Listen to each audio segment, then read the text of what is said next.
안녕하세요. 독일카시입니다. 오늘은 수국 분갈이에 대해서 알아보도록 하겠습니다. 원래 수국을 키우고 계시던 분들에게도 도움이 될 수 있고 올해 들어서 이렇게 수국을 처음 시작하시는 분들에게도 도움이 많이 될 것 같아요. 그래서 오늘은 분갈이의 A부터 Z까지 어떤 흙을 써야 될지, 화분은 어떤 것을 써야 될지, 그리고 분갈이를 어떤 식으로 해야 될지 이 부분들에 대해서 한번 알아보도록 하겠습니다. 수국에도 정말 여러 가지 수국이 있어요. 마크로필라 수국이 있고 아나벨 수국이 있고 이제 목수국 이렇게도 있는데요. 오늘은 분수국 이렇게 생긴 일반적인 수국이죠. 마크로필라 계열 수국인데요. 이 수국들의 분갈이에 대해서 한번 알아보도록 하겠습니다. 지금 보시면 이렇게 파란색 꽃을 피우기도 하고 빨간색 꽃을 피우기도 하는데요. 같은 품종입니다. 같은 품종인데 흙의 산성도와 알루미늄의 유무에 따라서 이렇게 꽃색이 변하는데요. 산성흙과 알루미늄을 흡수했을 때 이렇게 파란색이 피고, 그리고 조금 알칼리성 흙에서 석고 성분을 흡수했을 때 이렇게 빨갛거나 분홍 색깔 꽃을 피우게 됩니다. 엔들레스 썸머 시리즈 같은 경우에는 이렇게 화분 안에 심어져서 꽂는 분할을 다 완성을 해서 이렇게 출하가 되는데요.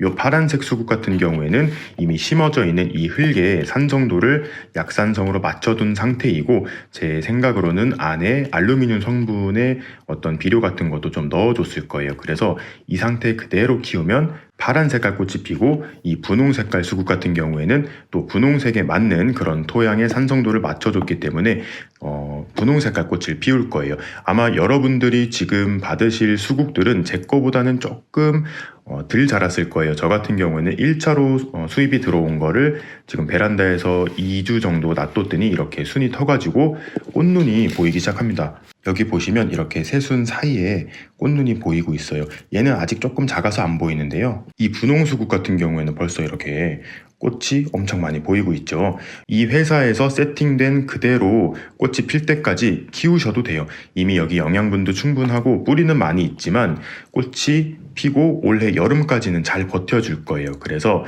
이 흙의 산성도를 맞춰주기 조금 힘들 것 같다 하시는 분들은 이 화분이 보기 싫지만 않다면 그대로 꽃을 볼 때까지 키우시는 것을 추천드리고요. 그런데 사실 저는 이렇게 화분을 가져오면 분갈이를 꼭 해주는 편이에요. 왠지는 모르겠어요. 이 화분이 좀 마음에 들지도 않기도 하고 조금 더 건강하고 성장을 좀 많이 시키고 싶어서 저는 항상 식물을 데리고 오면은 바로 분갈이를 해주는 편입니다. 그래서 가장 첫 번째로 추천드리고 싶은 방법은 일단 분갈이를 하지 않고 꽃을 감상하셔라. 요게 첫 번째고요.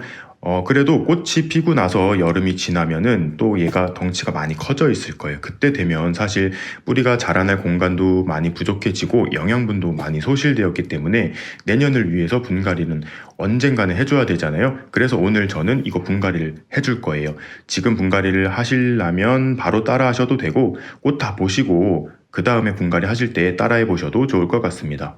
오늘 제가 사용할 흙은 엔들레스 썸머에서 나오는 수국 전용 상토예요. 이 상토 같은 경우에는 이렇게 파란 색깔 꽃을 피우기 위한 그런 성분으로 세팅된 그런 상토가 하나 있고요. 요거는 분홍색으로 피우거나 흰색을 위한 그런 상토입니다. 이거는 인터넷에 수국 전용 상토라고 치시면 정말 많은 데서 판매가 되고 있으니까요. 한번 사용해 보시기를 권장해 드립니다. 얘가 20리터에 12,000원 정도 하는데요. 다른 상토들에 비해서 살짝 비싼 감은 있습니다. 그런데 사실 이거를 굳이 사용하지 않으셔도 일반적인 상토를 사용해서 꽃색을 나타낼 수도 있습니다. 그래서 굳이 이 상토를 사용하지 않으시더라도 꽃색을 맞춰줄 수가 있는데요. 파랑 수국을 심으실 때는 이렇게 블루베리 전용 상토를 쓰시면 됩니다. 성분이 굉장히 비슷하기 때문에 이 상토를 이용하면 아까 보셨던 이 파란 수국 전용 상토와 굉장히 비슷한 효과를 보실 수가 있어요. 분홍꽃을 피우기 위한 상토는 그냥 정말 일반적인 원예용 상토를 쓰셔도 거의 같은 효과를 보실 수가 있습니다. 분갈이에 들어가기 앞서서 화분에 대한 정보도 조금 드릴게요. 제가 화분은 대충 어느 정도 사이즈로 쓰세요 이렇게 말씀을 드려도 꼭 제가 쓴 화분으로 쓰고 싶으시다고 댓글을 달아주시는 분들이 많으셨어요. 이번에도 그럴 것 같아서 미리 알려드릴게요. 저 같은 경우에는 네이버에다가 젠가든이라고 치시면 가드닝 용품 전문 그 샵이 나오는데요. 거기서 구입을 했습니다. 저는 요거 가드닝이라고 쓰여있는 플라스틱 화분, 얘가 3호일 거예요. 11리터짜리 용량이고요. 가격은 하나에 5,900원이었습니다. 요거 받침대 포함이에요. 그리고 토분에 심을 건지 플라스틱에 심을 건지 고민하시는 분들도 계실 텐데요. 토분에 심을 경우에 과습은 정말 거의 오지 않다시피 할 거예요. 수국 자체가 물을 좋아하기 때문에 물을 좀 자주 줘야 되는데, 그럼 과습이 조금 무서우신 분들이 계시잖아요. 그러신 분들은 이렇게 토분에다 심으면은 정말 과습의 위험이 없습니다. 다만 한 가지 단점은 이 토분은 너무 물마름이 빨라서 자칫 야외 같은 데서 놓고 키우실 때 물을 자주 주셔야 될 거예요. 특히 여름에 수국이 물을 가장 많이 필요로 할 때는 아침, 저녁으로 주셔도 물이 부족할 정도로 물을 자주 주셔야 돼요.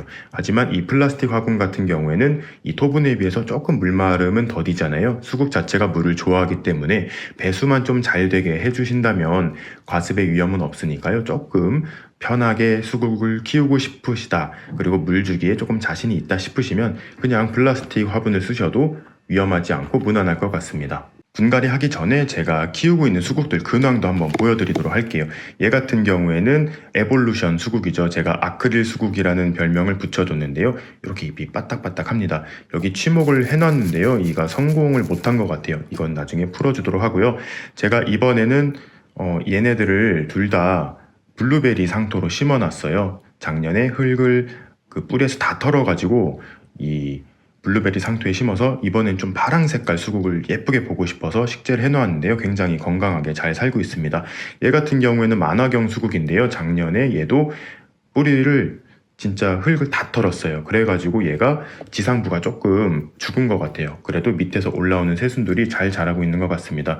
대신 올해는 기껏 이 파랑 색깔 수국 피우라고 블루베리 상토에 심어줬는데 꽃을 못 볼 수도 있을 것 같아요. 그 꽂는 분할을 한 그런 눈이 없는 것 같아서 얘는 조금 기다려보도록 하겠습니다. 그리고 이 수국이 올해 저한테는 굉장히 기대주예요. 왜냐면 작년에도 영상을 많이 올렸잖아요. 그 중에 수국 파랗게 피우기, 빨갛게 피우기, 요거에 대한 지금 실험 중인 개체들인데요. 제가 엔들레스 썸머를 삽목을 한 거예요. 두 개를 똑같은 나무에서 채취한 그런 삽수를 가지고 삽목을 해둔 상태고요. 이제 뿌리가 나왔을 때 얘는 파란색 꽃을 피울 수 있도록 블루베리 상토에다가 심어준 상태고요. 얘는 분홍색을 피우기 위해서 일반적인 상토로 심어준 상태입니다. 지금 보시면 그래서 흙의 그 재질이 조금은 달라요. 그런데 다행히도 이 두 개 다 꽃눈을 달아주었어요. 이제는 정말로 파란 색깔, 빨간 색깔 꽃이 피는지 기다리기만 하면 될 것 같아요. 물론 여기다가 이제 꽃봉오리가 보이기 시작했으니까 알루미늄 성분의 비료라든지 황산 알루미늄 혹은 명반을 조금 올려줘서 조금 더 파란 색깔 꽃이 필 수 있도록 도와줄 예정입니다. 그리고 여러분들 혹시 화원에서 이런 수국 본 적 있으신가요? 덩치가 굉장히 작아요. 작은 화분에 그냥 가지도 하나, 잎도 이렇게 있고 여기다 이렇게 꽃이 달린 형태, 그러니까 외목대 형태로 굉장히 귀여운 그런 수국 꽃들 화분이 판매가 되잖아요. 그거 어떻게 만드는지 알려드릴게요.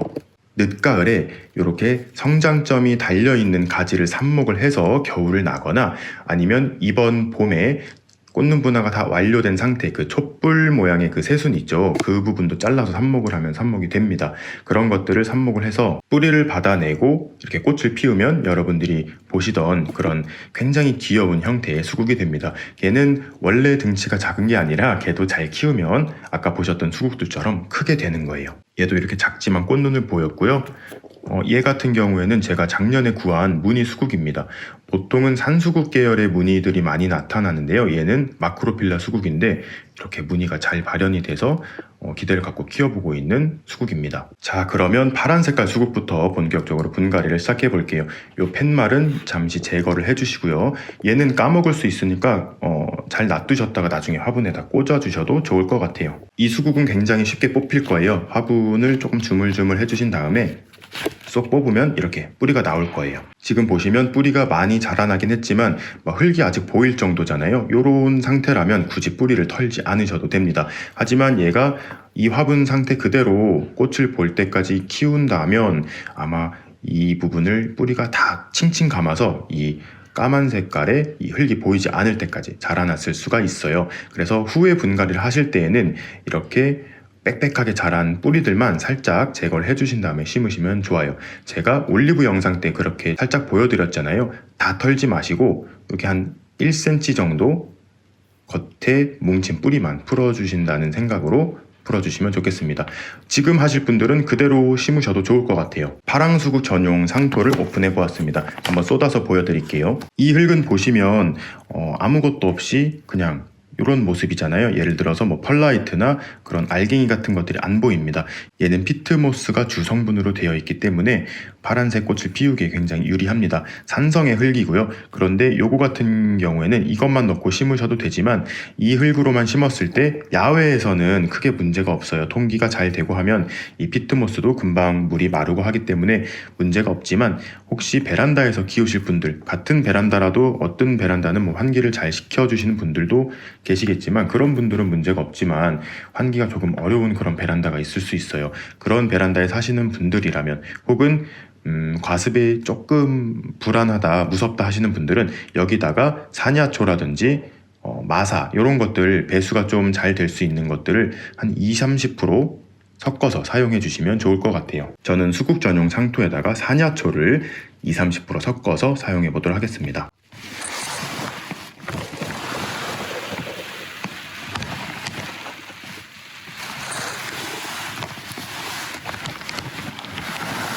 그리고 수국은 호비성 식물입니다. 비료를 굉장히 좋아하는 식물인데요. 알비료가 있다면 이렇게 흙을 배합하실 때 이렇게 앞바숟갈 하나 정도 뿌려주시면 좋을 것 같습니다. 이렇게 뿌려줘서 한 번 더 섞은 다음에 심어줄게요. 그 다음에는 이제 쉬워요. 얘 같은 경우에는 이렇게 밑에 물구멍이 많이 뚫려 있고 해서 굳이 배수층을 안 내줘도 될 것 같습니다. 물론 다른 식물이라면 배수층을 내줬겠지만 왜냐면 화분이 커서요. 수국 같은 경우에는 굳이 배수층을 안 내줘도 괜찮기 때문에 그대로 흙을 넣어보도록 하겠습니다. 이렇게 흙을 채워주신 다음에 수국을 한번 넣어보세요. 그래서 높이를 맞춰줍니다. 이 화분 보시면 이렇게 선이 있어요. 너무 깊지 않게 또 너무 높지 않게 심으셔야 합니다. 왜냐하면 수국은 물을 좋아하기 때문에 나중에 물을 많이 줘야 돼요. 그런데 얘가 좀 너무 높게 있으면 흙이 다 넘치고 이러기 때문에 어느 정도 깊이감이 있도록 심어주면 좋습니다. 저는 딱 이 정도 높이까지 심어줄게요. 이렇게 수국 높이를 잘 정한 다음에 나머지 부분 테두리에다가 흙을 채워주도록 하겠습니다. 자, 일단 이렇게 소복이 흙을 쌓아줬어요. 그 다음에 아까 뿌리가 있는 부분 그리고 이제 흙만 있는 부분이 있잖아요. 이렇게 손을 이용해서 너무 꾹꾹 아니고 그냥 살살 다져준다는 느낌으로 이렇게 잘 다져줍니다. 그런 다음에 푹 꺼진 만큼 또 흙을 채워줄게요. 자, 이렇게 마무리를 해주시면 되는데요. 여기 원래 이렇게 뿌리가 좀 보였잖아요. 원래 화분에 있던 그 표면이 한 0.5에서 1cm 덮일 정도로 흙을 전체적으로 덮어주시면 됩니다. 이제 물을 주고 마무리를 해볼게요. 기왕 편말 받아온 거 헷갈리지 않도록 이렇게 이름표도 꽂아줬고요. 저는 이걸 베란다에서 키울지 노지에서 키울지 아직까지는 고민 중입니다. 이렇게 분갈이를 완성해 보았고요. 수국 전용 상토를 쓰실 땐 이렇게 하시면 되고 다른 상토를 쓰실 때 예를 들어서 블루베리 상토를 쓰시거나 일반 원형 상토를 쓰실 때도 똑같은 방법으로 하시면 돼요. 다만 피트모스의 함량이 조금 많으냐 적으냐의 차이니까요. 똑같이 배수가 걱정되시면 사냐초라든지 마사, 산모래조 20에서 30% 정도 섞으셔서 이렇게 분갈이를 하시면 될 것 같습니다. 그럼 이제 물을 주고 마무리를 해볼게요. 지금 베란다를 제가 겨울 동안 물 청소를 못해서 조금 지저분한데요. 그냥 샤워기를 틀어서 찬물이에요. 얘는 이제 찬물을 줘도 되니까요. 분갈이 하고 나서 정말 물이 이 화분 밑으로 푹 흘러내릴 정도로 처음에는 정말 많이 주셔야 됩니다. 자, 이렇게 수국 물까지 주고 이렇게 물이 쭉쭉 흘러나오죠. 이렇게 분갈이를 마무리해 보도록 하겠습니다. 지금 남부지방 같은 경우에는 이제 바깥에서 놓고 키우셔도 되는데요. 이 중부지방이나 강원도 이렇게 조금 추운 지방에서는 꽃샘추위 때 이 기껏 나온 꽃눈이 얼어 죽을 수도 있으니까요. 아직까지는 노지에 두고 키우실 때는 조금 조심을 하셔야 돼요. 내놓으셨다가 들여놓으셨다가 이런 식으로 하시고 노지에 심는 방법은 저는 강원도 홍천에다 할 거기 때문에 조금 이따가 심어줄게요. 노지에다가 심는 영상도 한번 준비해서 올려보도록 하겠습니다. 그럼 오늘도 도움이 되셨거나 재미있게 보셨다면 구독과 좋아요 그리고 알림 설정까지 해주시면 감사하겠습니다. 뿅.